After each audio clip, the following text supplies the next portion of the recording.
The Buddha once said, "Better than 1,000 hollow words is one word that brings peace."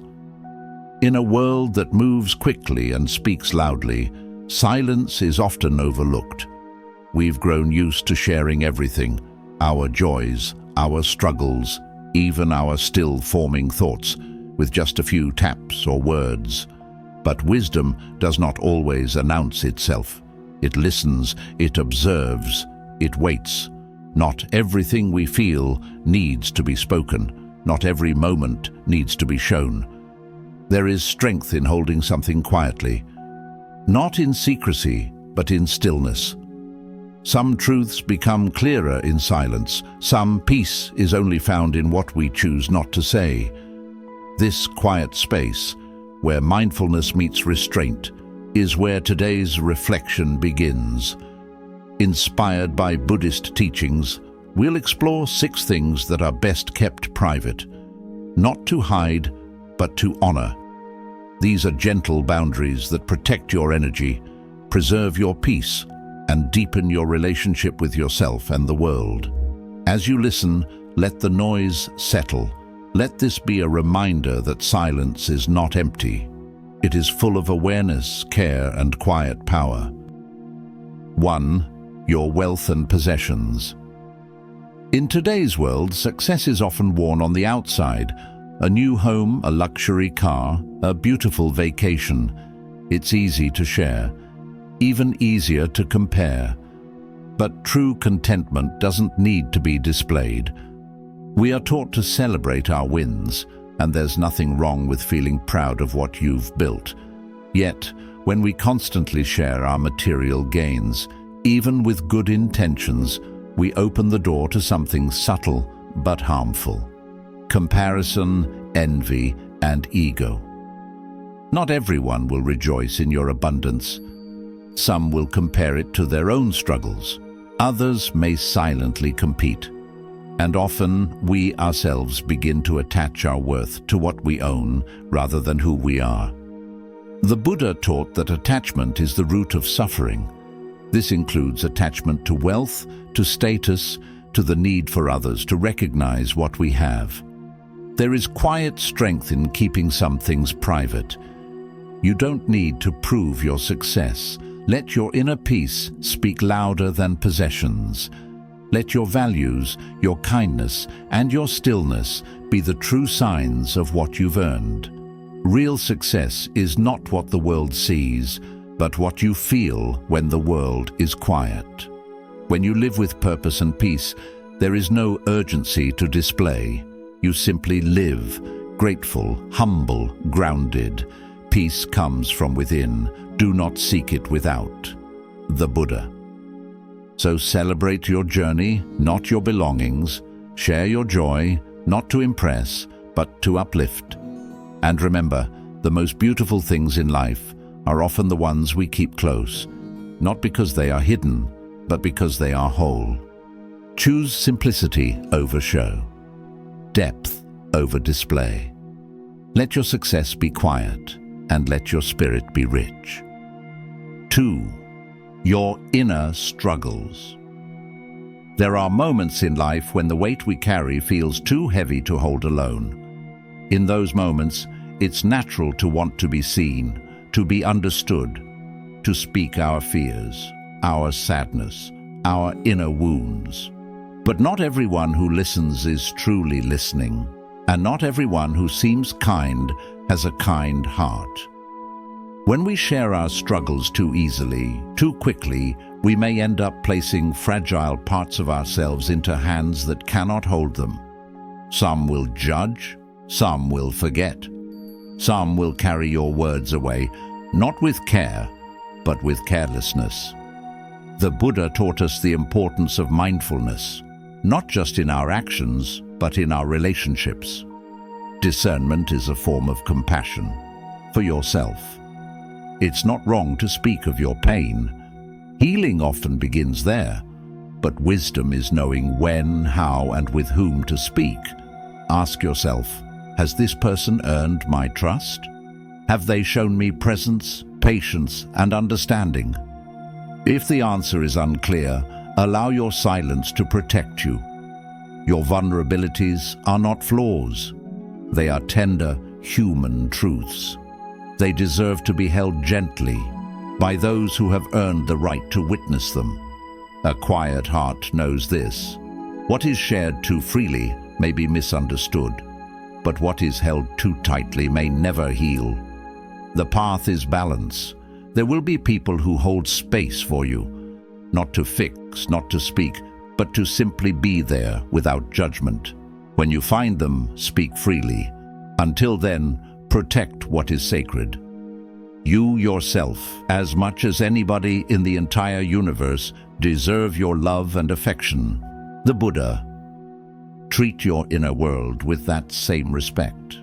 Do not hand your unhealed places to those who cannot offer peace in return. Let silence be your shield until trust reveals itself.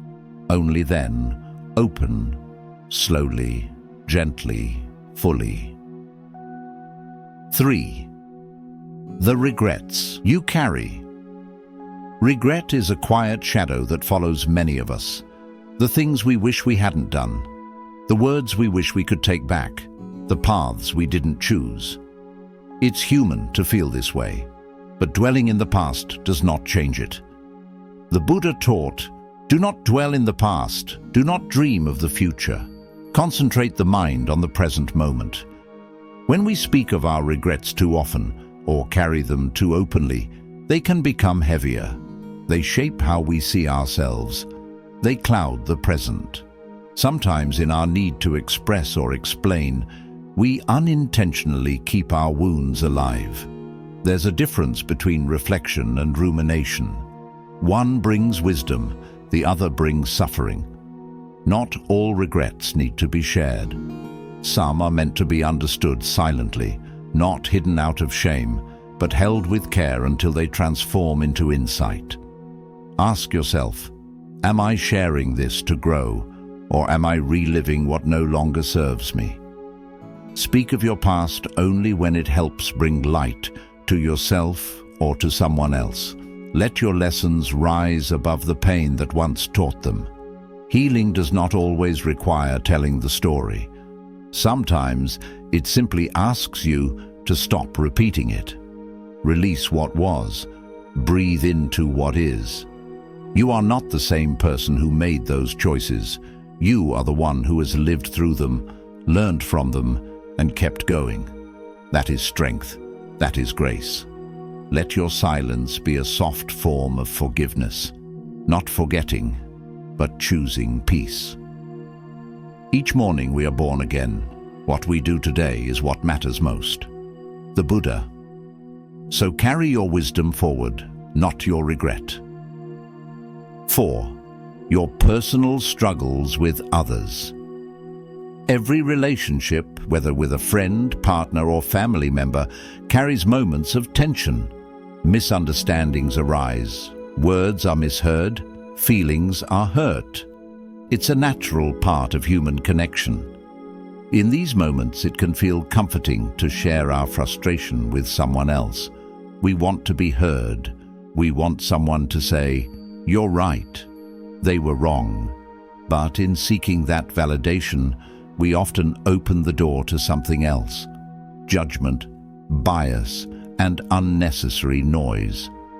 The Buddha taught, speak only when your words are more beautiful than silence. When we speak carelessly about those we're in conflict with, especially to others outside the situation, we risk damaging not just one relationship, but many. We create space for gossip, for opinions that weren't invited, for tension that may linger long after the conflict has passed. Often, the person we're upset with is someone we love. But words spoken in anger or shared out of context can shape how others see them, unfairly and permanently. Instead of broadcasting your personal struggles, choose silence when it brings more peace. Choose discretion when it protects what still matters. This doesn't mean holding everything inside, but it means being wise about who you speak to, why you speak, and what you're hoping to find in that sharing. Seek counsel only from those who hold space with compassion, not judgment, from those who reflect peace, not fuel fire.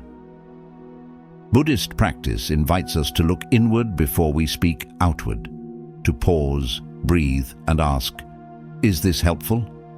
Is this kind? Is this necessary? There is great strength in working through your struggles quietly, mindfully, not to suppress them, but to protect what is still sacred. Sometimes, the most loving thing we can do is hold space for healing rather than sharing the wound. Let your words be few, and let your presence speak more loudly. In conflict, be still. In anger, be aware.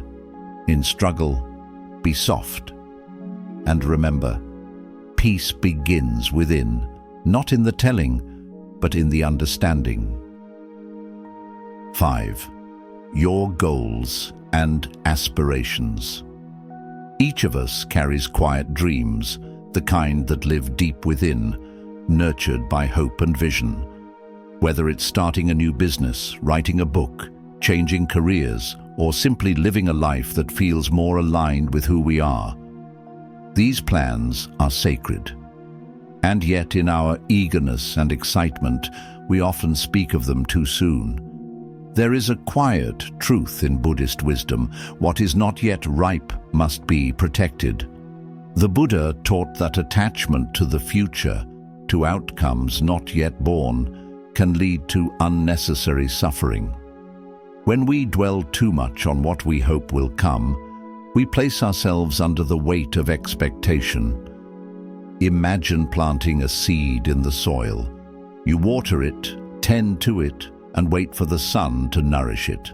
But what if every day you dig it up to show others what's growing? The roots weaken. The process is disrupted. The plant may never grow as it was meant to.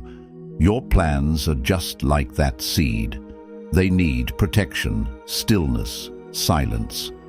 Let's say you've decided to begin a creative project, maybe launching a wellness brand rooted in mindfulness. You feel inspired and committed, but the moment you begin to share it widely, something changes.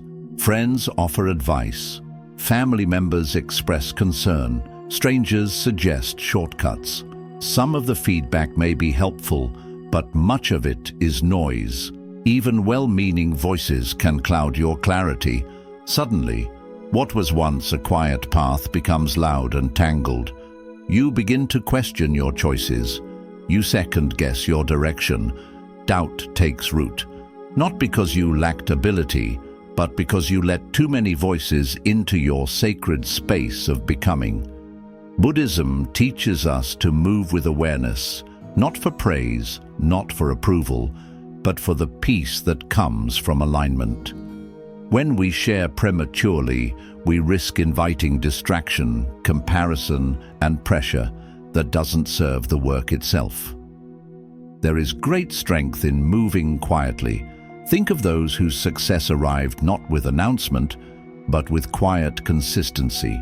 They showed up each day, put in the work, and let the results unfold naturally. They didn't need to speak of their intentions. Their actions spoke louder than words ever could. This doesn't mean you must journey alone. Trusted mentors and supportive loved ones can offer guidance and encouragement.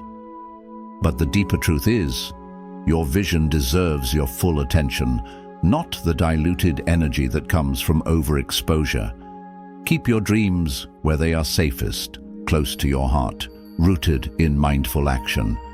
Imagine an artist who works quietly in their studio for months, not seeking validation, simply creating.